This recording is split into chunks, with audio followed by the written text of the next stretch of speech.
The following podcast contains opinions from paid professionals. The information provided in this podcast is general in nature and not advice. For free and confidential support, call 1-800-858-858 or visit gamblinghelponline.org.au. So we think returns for episode 2 for the greatest day of racing on the calendar for the year. It's Golden Slipper Day. Welcome, Ben Way. I'm so pumped for this Saturday. Big call. There yeah. are lots of big days, but you like to get excited. It's going to be so much fun. And from a breeding and owning standpoint, I mean, anytime you buy a horse, even if it's bred to get over 2,000 plus, you still have in the back of your mind, ooh, should we throw in a slipper nom? Yeah, for sure. Because this is the one. When you buy a baby, you want to win a Golden Slipper. And to all of those owners who have horses in the Golden Slipper, good luck. The build-up has been immense as it is each and every year. Fair to say that this edition of the Slipper is one of the best that we've seen in a couple of decades, even according to the experts who have been around a lot longer than I have, say that it could be the best Slipper they've seen in the last 40 or 50 years. But there is a little issue bubbling away in the background in that the winner of the Breeders' Plate, which is the first big 2-year-old race of the season in September, in Espionage, he hasn't gotten a start, and I know that has fired you right up. It has for a variety of reasons, and before anyone asks, no, I haven't backed it yet. But I was keen to consider Espionage, and I think he was a live top 5 chance. So, you've got a Breeders' Plate winner who runs a pretty unlucky second in a Silver Slipper, and then an even more unlucky 5th in a Todman. Very unlucky. Natural Slipper lead-ups. You've won the Breeders'. You should be in. Yeah. So I'm not necessarily saying it's win and you're in, because you've raised a good point. There are enough win and you're ins for the Golden Slipper already. But the prize money at least has to be to the level that you're ahead of, with all due respect, horses that are coming through races like the Black Opal in Canberra. To my mind, you want to steer horses through the natural slipper path towards the slipper in primary Sydney races. And now you're kind of telling them, no, you can pop over to the Magic Millions and some of that prize money, even though it's restricted, will be eligible. You can run in the English Millennium, some of that prize money will be eligible. Horses like Espionage should not miss, and that means it's broken. So there's a few things that we could do to remedy this. We could lower the percentage of prize money for both the English Millennium and the Magic Millions. You have to have one of each. You can't just have a Magic Millions or an English race getting prize money counting towards your total for the Golden Slipper. That's one way of doing things. The other is bumping up the prize money of the breeders. So currently at about $250,000. The Black Opal's at $200,000.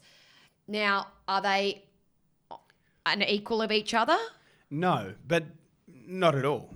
I would say that it's almost twice as hard to win the Breeders' Plate than it is to win a Black Opal, but that's not how prize money works, and it is also technically a different, jurisdiction, and it's their big race day. So I would never say, righto, Canberra, can you just drop it down a little so our Breeders' Plate winner can get in?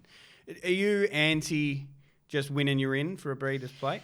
I think that we've got 6 already. And they are the lead-ups in the last month or so that win and you're in those exempt races. I think 8 to 10 is too many because it doesn't give anything an opportunity to maybe plug away and run consistently second, third, maybe win something earlier in the year, wins a maiden at Canterbury or Rosehill or Warwick Farm or whatever it is, a chance to get in, because you don't necessarily have to run in all of those traditional lead-up races. I think there should be... To win one and place in another and run well in another and pick up prize money. It doesn't seem right. It doesn't seem right. And part of me thinks that they deserve it. And I don't want to go into it too much because I had a bet on the day and it hurt me. But I feel like the tactics could have been a lot more positive in the Silver Slipper, and then we wouldn't be in this predicament. Yeah, absolutely. And the other person who probably feels hard done by here is Tommy Berry. Jumped off Manal because he wanted to ride a colt, I believe. Was on Bodyguard, took a call from James Harron on that night after they both ran at Randwick and said, okay, maybe Espionage is the choice that I'll take. Jumps on Espionage and now, as it stands at the moment, doesn't have a ride. Yeah. It's maybe he'll win a champagne or a size. He's won 3 slippers. So. And you know what? Maybe they get in. Maybe they do. Maybe there's a scratching on race day morning. It is an epic Golden Slipper, though. We look at the quality of the field that is assembled. The richest 2-year-old race in the world, $5 million, and there's just quality galore. But the big thing that we've been talking about in the last couple of weeks, it's a battle of the brutes. It's the big, imposing, strong colt that is Storm Boy. He is such a unit. I don't think there's any other way of putting it. Up against Switzerland, who's regally bred, owned by a regally, an important group of owners. And he's just been progressing through his grades and improving and getting better and better with each and every start. Is it a match in 2? If it was a match in 2, would James McDonald have been so desperate to ride Storm Boy? My thought says maybe it's not, but I want it to be. And I have Switzerland on top. I completely agree with you. In terms of progressiveness, Switzerland has taken all before it and looks to be kidding to the opposition. And you're talking $2.10 about one, $5 the other. Storm Boy is the horse to beat. But you're right, a 4-year-old fighting against 2-year-olds feels a little unfair, doesn't it? It actually reminds me of my old cricket days. Our school photo at high school was pretty much everyone here. They'd all had their growth periods, and then at the end I just drop off a cliff. And so I'm a little opening batsman, and you'd be playing against these man-childs who are, off a length coming up past my chin. That's how Switzerland's going to feel up against Storm Boy on Saturday, but I'm pretty sure he can hold his own. Everyone's talking about how great this race is, and it will be great, but I don't think there are more than a handful of chances. Yeah, I think tactics are going to play a massive role. Speed's going to be hugely important in this slipper because we've got 6 Waterhouse spot runners, and there's a number of those that can settle up on speed. Straight Charge will be one of those. Lady of Camelot will probably settle back. We saw her in that trial a couple of weeks ago flash through the line as she was given a little bit of a breather mid-trial and the ability to flash home late. Fully Lit draws the inside. He's going to be up there on speed. If Storm Boy jumps cleanly, will he also be there up on speed? There's a couple out wide who could also cross and try and figure in those first couple of pairs. Speed's going to be hugely important. The rail's going to be important. The track, how it plays. We saw how things unfolded last Saturday and how difficult it was in the first 6 races to make up ground from the outside. I just think it's a fascinating contest. You throw in the jockeying between horses and who wants to ride what and who got booted off what and who's been left with what, and it just makes for a salivating contest. The fairy tale for me would be Prost, because Adam Hieronymus gets the flick off Storm Boy for James McDonald, who gets the flick off Storm Boy for Ryan Moore. Imagine if Hippo just runs past both of them. Their draw, it's going to be tough from the gate. But I think that would be the fairy tale. And you're spot on about finding the fence. I mentioned previously, 17 of the past 20 Golden Slippers have won by horses that find fence in run. Now, you look at the favourite, and there's every chance they're going to try to sit 1-1. So Fully Lit will stay inside, probably hand up to Straight Charge. And Storm Boy's either parked, or if Prost can't get in, Prost comes across.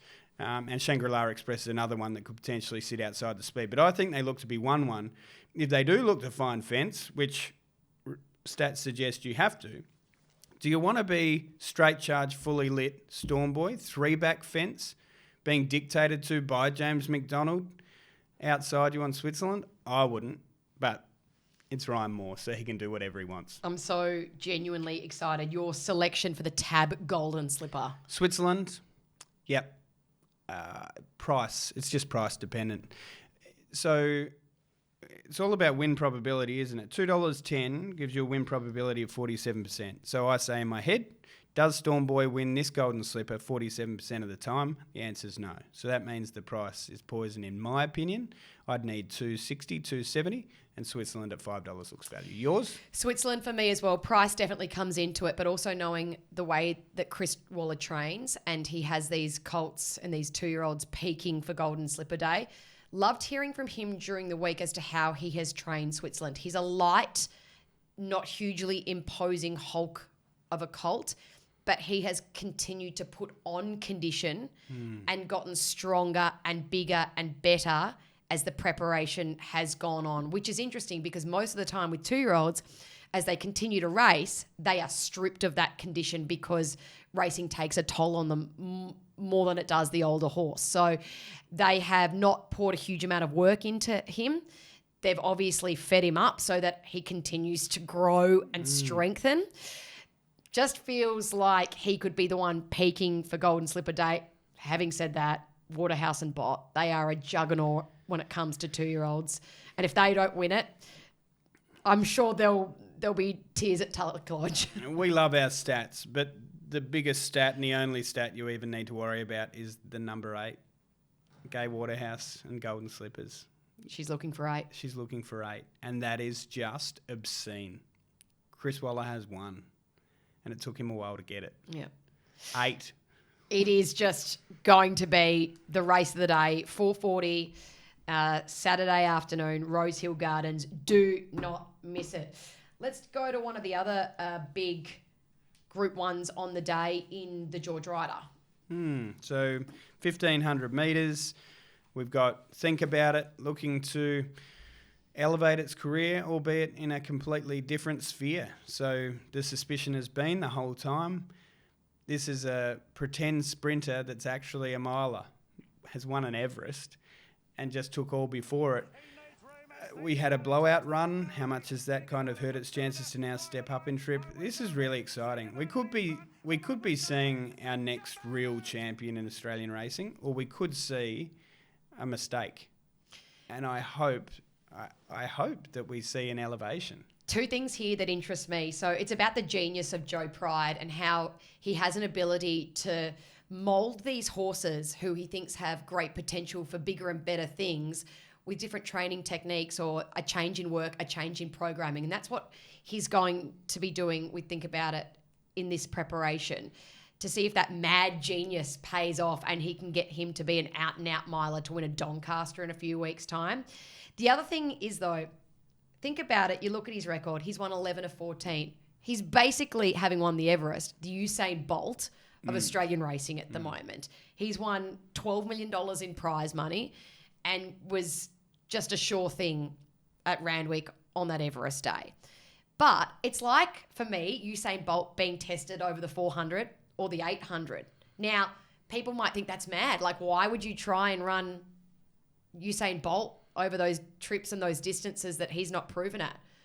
But what if he did try to do those during his running career? Maybe he would have been even better at those. It would have been a great spectacle. It would have been 70 metres in front with 100 to go and just labouring. It would have been a great spectacle. Well, I mean, with that analogy, I often look back to Black Caviar, and I seem to remember that the 1,000 Guineas was on her radar in maybe her first or second preparation, the one that was taken out ultimately by Irish Lights.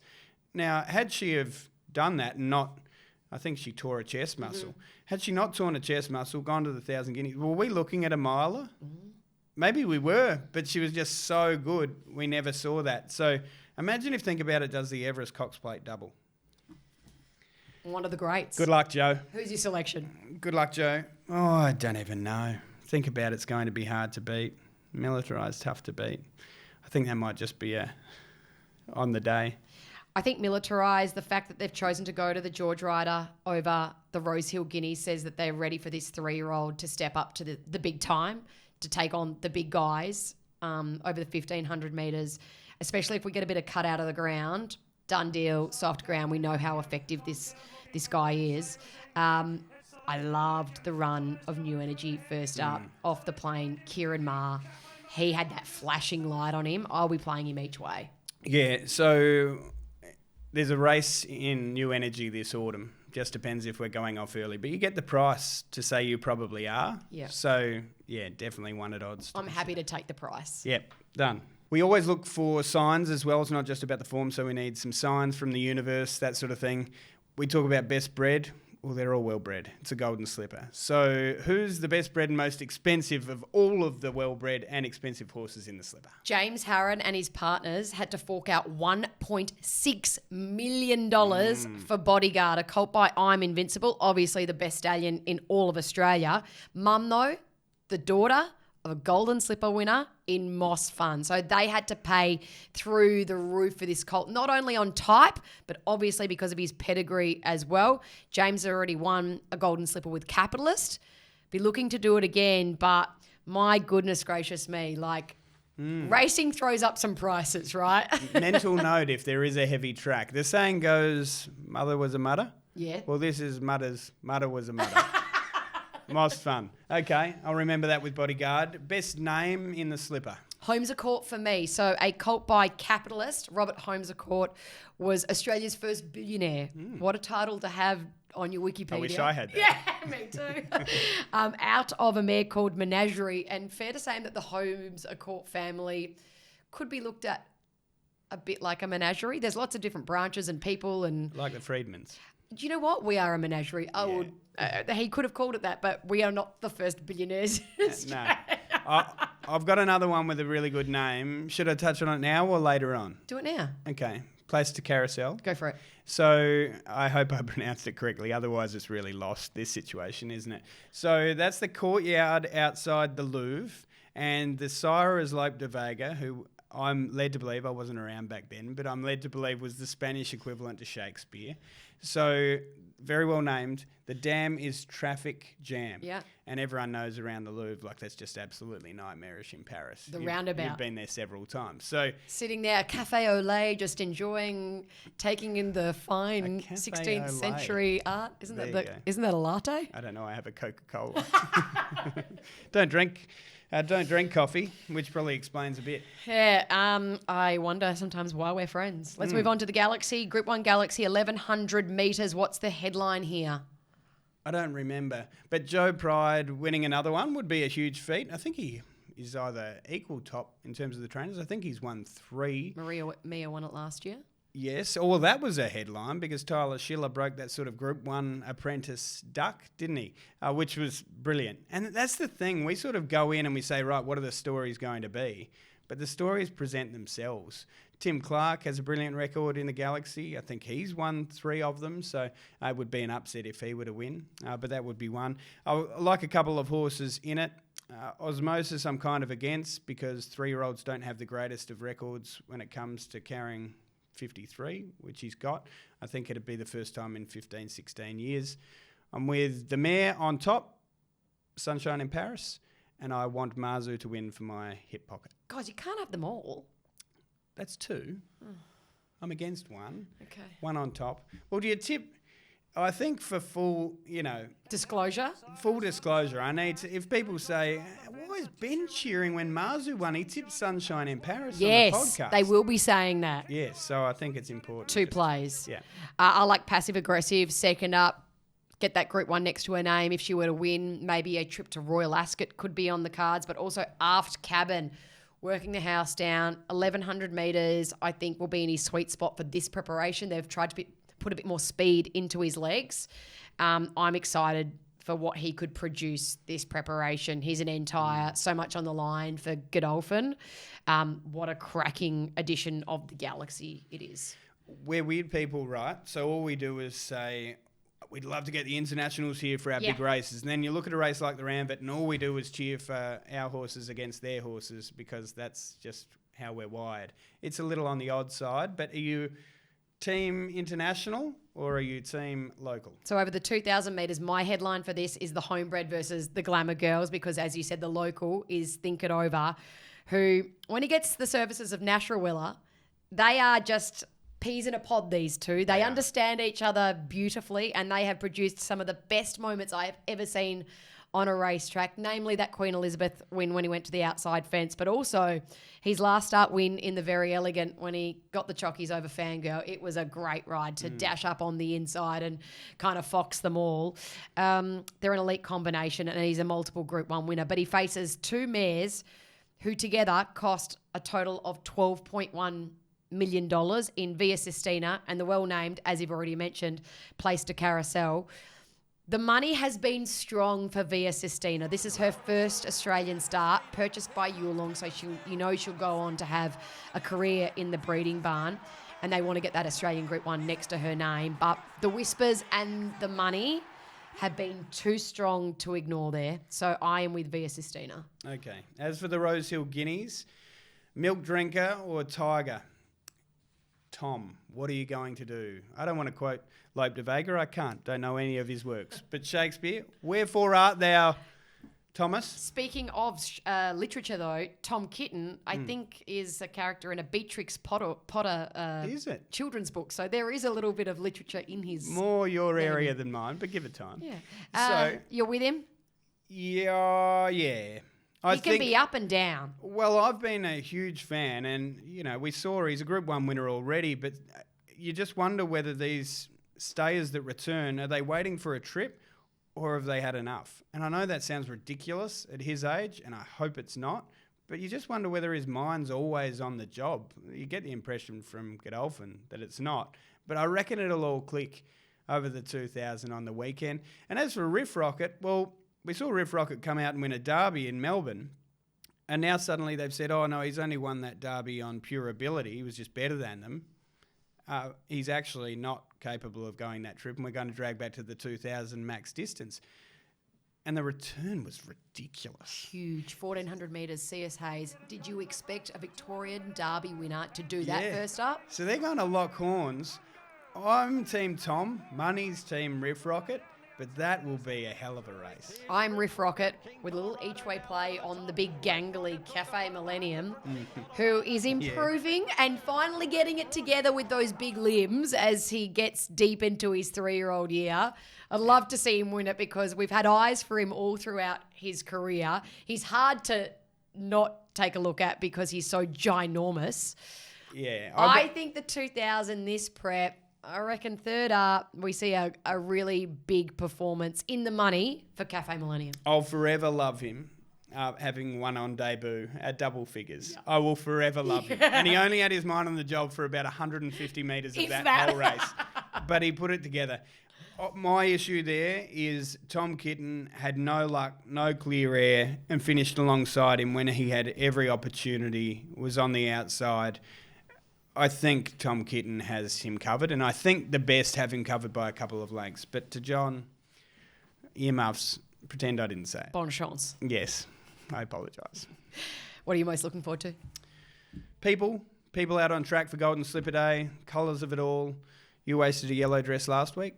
Yeah. Yeah. We're in blue this week. I'll be in yellow. Oh, will you? No, but we'll look nice in a I photo like to together. shun the dress rules and go, I'm just going to do my own thing, guys. That's fair. I do what I'm told in every aspect of life. Yeah, for sure. But I'm really looking forward to the slipper. It'll be brilliant. But I love the crowd. They just roll into Rosehill Gardens. It is a slightly different vibe to what we see at Randwick, but it's a great vibe and everyone gets a good spot to have a look at the track. So let's hope we have a brilliant slipper.